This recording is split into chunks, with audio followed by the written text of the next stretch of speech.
Hi everybody, my name is Roger Connolly. I'm the Director of Presales at Stylelabs. In today's session, what I wanted to discuss were a few of our capabilities that allow you to extend and enrich the platform. The first thing I'll cover is an overview of a detail page of a recipe entity. We manage all of our objects in the system as entities, and we can describe those with properties and then relationships with other entities in the platform. This allows us to really meet our customers where they are and to support their needs as opposed to us dictating to them how they should use the platform. This recipe detail page, as you can see, has a lot of descriptive content on it that describe the recipe itself.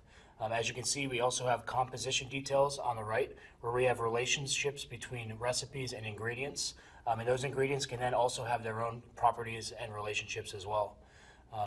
If I scroll down to the bottom of this page, you'll see I also have related assets. So because we are, of course, a digital asset management platform, we can relate recipe content to specific individual assets as well, and aggregate that and present it to our users on a single page. Now, that being said, obviously we want to make this content available not only to an end user, but also to external platforms or other integration points. And so we have a fully open Hypermedia API. So the recipe that I've just demonstrated to you within the UI is fully exposed via the API and described in a RESTful way, which means that all of the content that you see available is directly accessible through an HTTPS resource, as well as any links to other referred content as well. So I can click into a recipe and see more details about the recipe. I also can see relationships with other entities. So if I look at the related assets, I can see all of the linked assets to the resource as well on one specific HTTP request. And if I look into that asset detail, I can actually see the related asset and all of the descriptive content of that asset. All of this is clickable, so I can navigate through the entire REST API through the browser. And of course, if I was using Postman or other method to talk to the API, I can do so as well.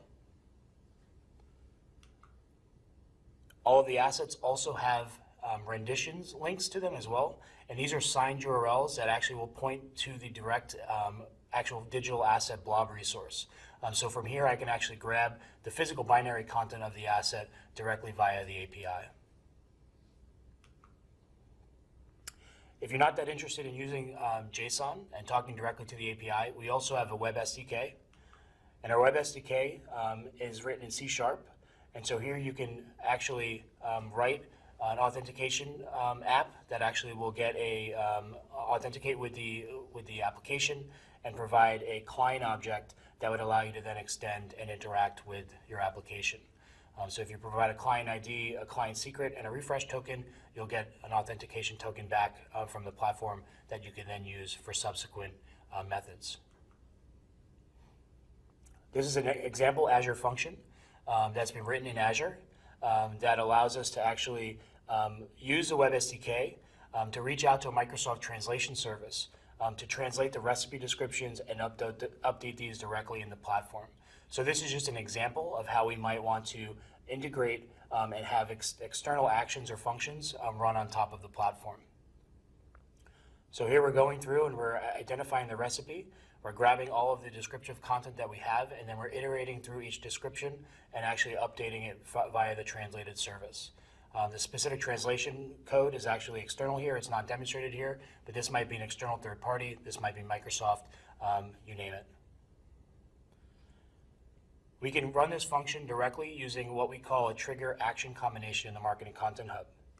So triggers and actions allow us to define from within the Marketing Content Hub's UI a specific trigger that would then ultimately call a specific action, which might be an external piece of code that's written in Azure, or it could be a specific script that we manage in the platform, and I'll discuss both of those. If I go into the manage section, this is really an administrative area of the platform, and this is where most of the configuration settings are maintained. And I can go into the triggers, and I can now create a new trigger.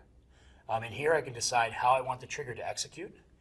In this case, I want to run this trigger in background, but we could also run this in process, which means that we can run it as part of a validation pipeline, validation exercise.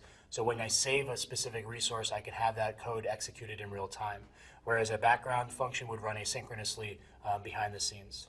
So depending on what you're trying to accomplish, you may choose one or the other. So next, I can actually now set conditions on when I want this trigger to fire. So this allows me to set the scope of when I think this trigger is important to me to perform an action.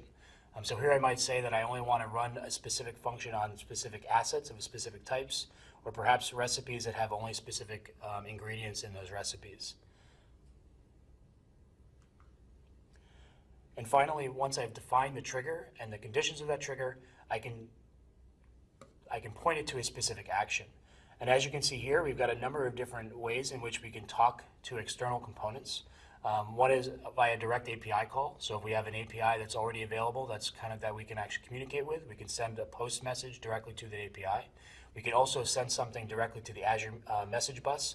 So if we wanted to, if something was subscribed to the message bus looking for notifications, we can drop it there. Something that's a little bit more interesting is what's called an action script.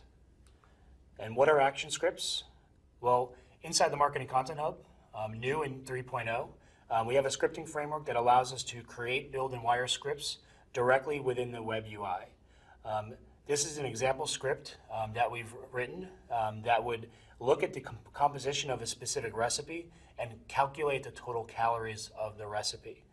So if we look back at the previous example, where we have this cucumber lime mint aqua fresca, we have a number of different ingredients as well as their quantities. We can use information about that content to now create an aggregate score or an aggregate calorie count of that recipe. And we can use a script to do so. So this is the example script, but this is not running as a function that lives on Azure. This is something that we can actually do directly from within the UI. So we have a script editor with IntelliSense directly within our platform, which will allow you to actually write code directly within the UI, but not only write code, but also build and compile that code.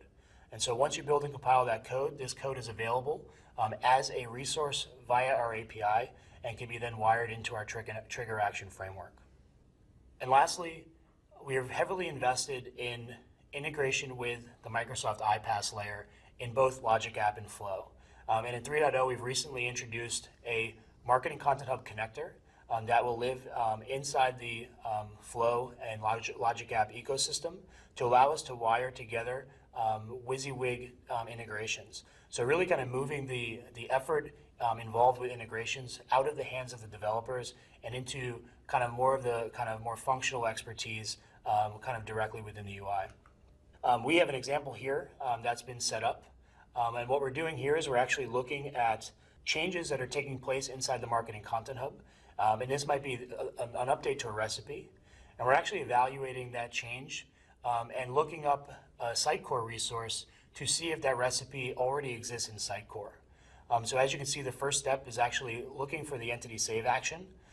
We're then getting more information about that change. And then we're looking up, using an HTTP GET, we're looking up the resource in Sitecore.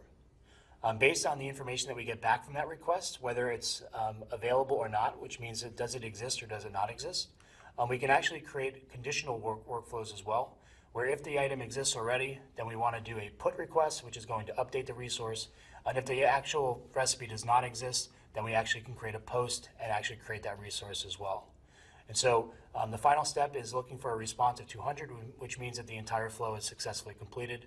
And as you can see, once we've done that, we have an updated recipe resource available in Sitecore automatically. And so with just a few small steps, we've actually created a point-to-point integration between Sitecore and Marketing Content Hub, really with very minimal development effort whatsoever.